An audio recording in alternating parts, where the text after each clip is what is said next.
የሸገር ሸልፍ ፕሮግራም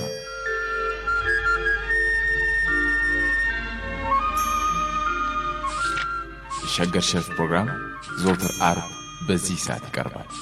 አብራችሁን ነው።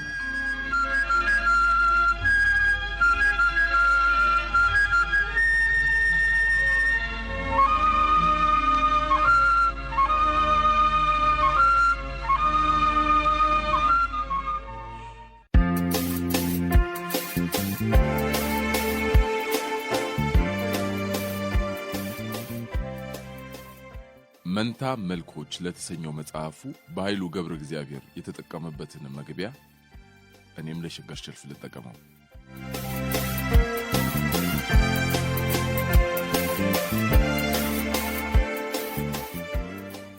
የማስተማሪያ አውዱ ላይ የቆመው መምህር ታቀቡ ታቀቡ አሁንም ታቀቡ ሲል ጮኸ። ሕዝቡ አፌዘበት። በእርሱ ዘንድ የሌለውን ቅድስና እንዲከኘ ይሻል ሲሉም ተንጫጩበት። መምህሩ ለሕዝቡ ጉርምርምታ እጁን አልሰጠም። ትምህርቱን ባይሆን አሻሻለላቸው። ተወሰኑ፣ እኔ ተወሰኑ ብያለሁ፣ አሁንም ተወሰኑ። የሕዝቡ ሽሙጥ የበረታ ሆነ። ፌዝ የተሞላበት ሳቃቸው አካባቢውን አናጋው። ይህ 4 ሚስት በየቦታው አስቀምጠው ተወሰኑ ይላል አስመሳይ።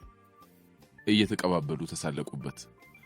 መምህሩ አሁንም ለሕዝቡ ስላቅ አልተሸነፈም። ከቀደሙ በበረታ ሁናቴ ድምፁን ከፍ አድርጎ ተጠቀሙ ተጠቀሙ ብያለሁ፣ እኔ አሁንም ተጠቀሙ። ሕዝቡ አውካካ። ይህ ሰው ጤና ርቆታል አይደል እንዴ? ከ4 ሚስቶች 8 ሁሉ ተጠቀሙ ይላል እንዴ? ይገርምም አይገርምሽም? የሰውየውን ትምህርት ተጠየፉት። ወደር የሌለው ቧልተኛ በማለት አወሩበት፣ አስነወሩት። አደባባዩ በሁካታ ተናጠ። መምህሩ ጸጥ አለ። ከእርሱ ውጭ ግን ጸጥ ያለ አልነበረም። አንዴ ሕዝቡን ባይኑ ከገረመመ በኋላ ጉሮሮውን ጠራረገ። ይሄ የቧልት ንጉሥ ምን ሊናገር ይሆን ደግሞ በሚል ስሜት መምህሩን ለማዳመጥ ሕዝቡ ጸጥ አለ። ኧረ ተወሰኑ፣ የታቀቡ ወይ ተጠቀሙ ወይ እንደኔ 4 ሚስት ይኑራችሁ። ጨረስኩ። ንግግሩ እንደመደመ እያንዳንድ ታገኛታለህ ባይምሮው ውስጥ ያስቀረው ሐሳብ ነበር። ሰባኪው አመኔታ አጣ። መሸታ ቤትን መወያያና ማደሪያ ያደረገ ሰባኪ ሲሉ ምዕመናኑ አጣጣሉት፣ አረከሱት። ለሥጋው የተሸነፈ ሲሉ ክብሩን ገፈፉት። የሰባኪው ስብከት ግን አላባራም። በእኔ ምክንያት አትሰናከሉ። ጤፍ የጫነች አህያ ኖሮት ከድግዳግ በታች ያለውን የአህያዋን ገጣባ ወይም ቁስል ተመልክቶ በመጠየፍ ጤፉን የሚደፋ ማን ነው? በሽታ ያጠቃት ይህች አህያ ያመጣችውን ጤፍ አልመገብም የሚል ከቶ ማን ነው? የእኔም ነገር እንዲያው ነው። ሰባኪው ትምህርቱን ዘጋ። በአንድ አገር ውስጥ አንድ የዝንጀሮ አለቃ ነበር አሉ ኦሮሞዎቹ ሲተርቱ። በመልክና በቁመት በትከሻና በክብደት የሚመስሉት በዛ ያሉ ዝንጀሮዎች በመንጋው ውስጥም ነበሩ። ታዲያ ለንጉሡ አጎንብሱ በሚለው መርህ መሠረት የሚመሩ ጥቂት ዝንጀሮዎች አለቃቸውን ለማስደሰት አሰቡ። አስበውም አልቀሩ፣ እንዲህ አደረጉ። እርስዎን እኛ ከሌሎች ዝንጀሮዎች መለየት አልቻልንምና ለየት የሚያደርግ ምልክት ያድርጉ አሉት። እርሱም በራሱ ላይ የብረት አክሊል ለማድረግ ወሰነ። እነዚያ በላባይ ዝንጀሮዎች እየተከተሉ አቧራ ሳይነካው ልብሱን ያራግፉለታል። ሳያነጥሰው ይማርህ ይሉታል። ሳያመው ተሻሎት ብለው ይጠይቃሉ። ሳይቀልድ እኝ ይላሉ፣ ይስቃሉ። ሳያዝን ያለቅሱለታል፣ ያልተናገረውን ይጠቅሱለታል፣ ባልሆነው ነገር ያወድሱታል። ይህንን ሲመለከት ጊዜ ጠባዩ እየተቀየረ መጣ። ተሳስተሃል የሚለውን ማንኛውንም ዝንጀሮ እንደ ጠላት ማየት ጀመረ። ሲጠሩት አቤት፣ ሲልኩት ወዴት የማይለውን ሁሉ ለመቅጣት ተዘጋጀ። እርሱ ከሚያስበው በተለየ የሚያስበውን ዝንጀሮነቱን ይጠራጠርም ጀመር። ቀስ በቀስ አለቃው ቤተ መንግሥት እርሱ ያለውን ብቻ በሚቀበሉ ዝንጀሮዎች እየተሞላ መጣ። በጥንት ጊዜ በቤተ መንግሥት ውስጥ 3 አይነት ባለሟሎች ይቀመጡ ነበር አሉ። ከንጉሡ የሚበልጡ፣ ከንጉሡ የሚስተካከሉና ከንጉሡ የሚያንሱ።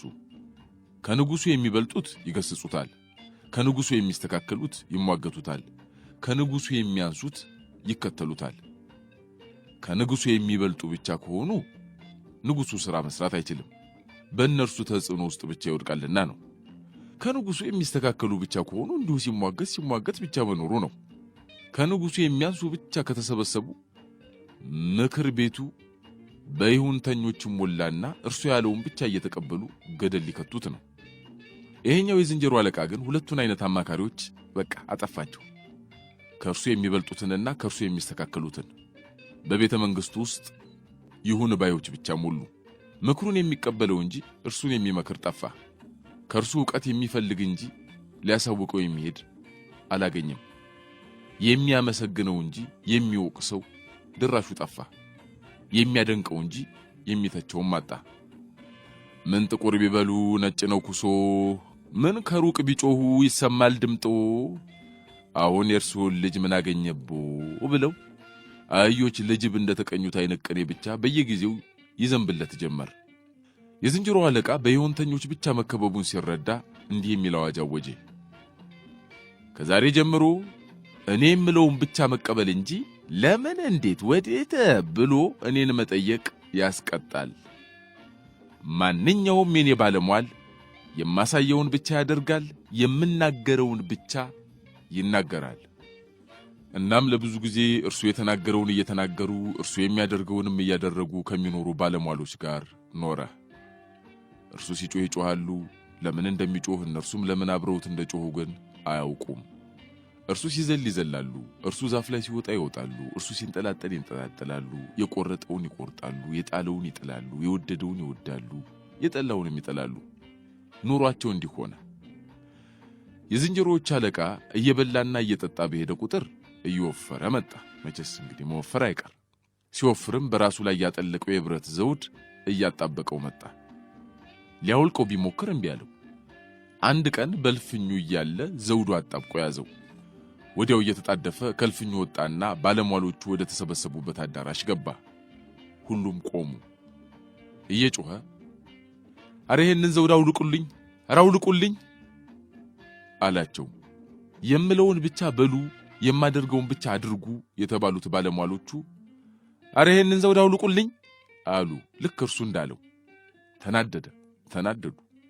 አረ እውነቴን ነው፣ አረ እውነቴን ነው ደገሙለት። አትቀልዱ። አሁንም ተከተሉት። እንዴ ልትገሉኝ እኮ ነው። እነርሱም ጮሁ። ተበሳይቶ እየሮጠ ወደ እልፍኙ ገባ። እነርሱም እየሮጡ ወደ እልፍኛቸው ገቡ። ተመልሶ ከእልፍኙ ወጣ። እነርሱም ወጡ። ይበልጥ እያጣበቀው ሲመጣ ኡ ብሎ ጮኸ። እነርሱም አብረው ሳያጣብቃቸው ኡ ብለው ጮሁ። የዝንጀሮ መንጋ በኡኡታ ተናጋ። አረ ሞትኩ አላለቃቸው። አረ ሞትኩ ይላሉ እነርሱ። እየሮጠ ቢጨንቀው ወደ መድኃኒት አዋቂ ጋር ሄደ። ሁሉም ተከትለውት ወደ መድኃኒት አዋቂ ጋር ሄዱ። እርሱ አሞት፣ እነርሱ ሳያማቸው።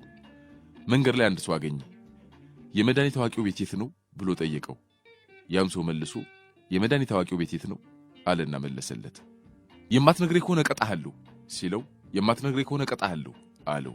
የተናገረውን መናገር ግዴታ ነው። ሲጨንቀው መንገዱን ቀጠለ። በየቤቱ እየዞረ ፈለገው። መንጋውም አብሮት ፈለገ። አንድ በር ሲከፍት መድኃኒት ቤቱን አገኘው።